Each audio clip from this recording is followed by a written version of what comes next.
حضرت سیدنا عبداللہ ابن عمر رضی اللہ تعالیٰ عنہ فرماتے ہیں کہ ہم نبی پاک علیہ الصلوۃ والسلام کے ساتھ مکہ مکرمہ سے مدینہ منورہ جا رہے تھے۔ مکے سے مدینے کا سفر تھا، صحابہ بھی ساتھ ہیں، پیارے آقا بھی ساتھ ہیں۔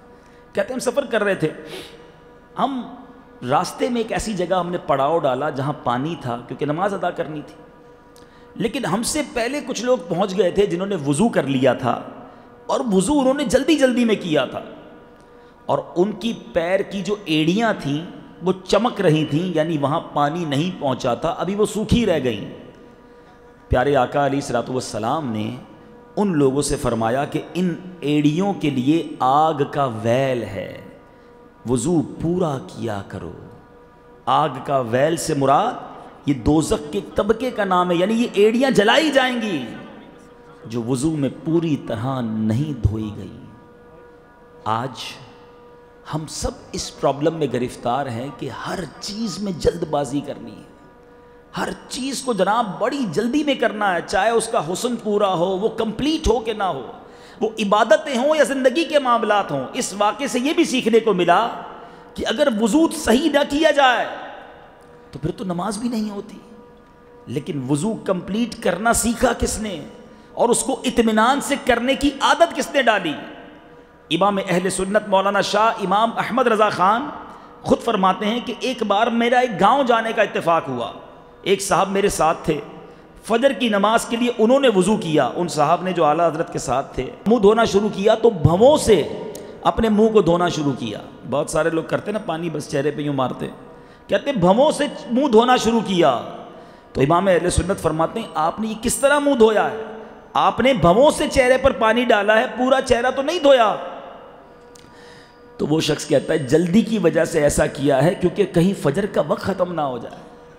تو امام اہل سنت نے بڑا پیارا جواب دیا، آپ نے فرمایا پھر بغیر وضو کی نماز پڑھ لیجئے، اگر آپ کو بڑی جلدی ہے تو آپ کا وضو تو پھر بھی نہیں ہوا۔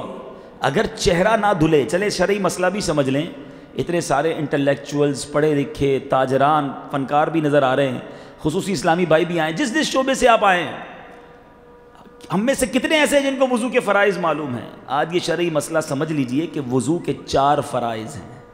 پہلا فرض ہے منہ دھونا، اور یہ کمپلیٹ منہ دھونا ہے، ایک کان کی لو سے دوسرے کان کی لو تک، سر جہاں سے بال عموماً جمتے ہیں شروع ہوتے ہیں وہاں سے لے کر تھوڑی سمیت یہ پورا ہمارا منہ ہے، اس کو دھونا فرض ہے۔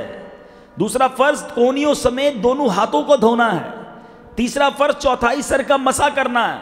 چوتھا فرض دونوں پیر جو ہیں ٹخنوں سمیت دھونے ہیں۔ اب کسی کا یہ کوئی ایک فرض رہ گیا، اس کی نماز نہیں ہونی۔ وضو نہ ہوا تو قرآن کو ہاتھ میں پکڑنا بھی جائز نہیں ہے، لیکن ہر چیز جلدی میں کرنی ہے، اور اس جلد بازی کی عادت نے ہمیں برباد کر دیا ہے۔ ہم ایک بچپن سے ایک جملہ سن رہے ہیں، میں آدھا جملہ کہوں گا پورا آپ کریں گے، جلدی کا کام شیطان کا۔ کہاں پڑھا آپ نے؟ یہ جو بڑی بوڑھیاں محاورے بتاتی ہیں نا، اس کے پیچھے بعض اوقات بڑی اصل ہوتی ہے۔ یہ بچپن سے جملہ سب نے سنا ہے، جلدی کا کام شیطان کا۔ اب آؤ میں نبی پاک علیہ الصلوۃ والسلام کا فرمان سناتا ہوں۔ پیارے آقا فرماتے الانات من اللہ والعجلۃ من الشیطان۔ آقا فرماتے ہیں غور و فکر اللہ کی طرف سے ہے، اور جلد بازی شیطان کی طرف سے ہے۔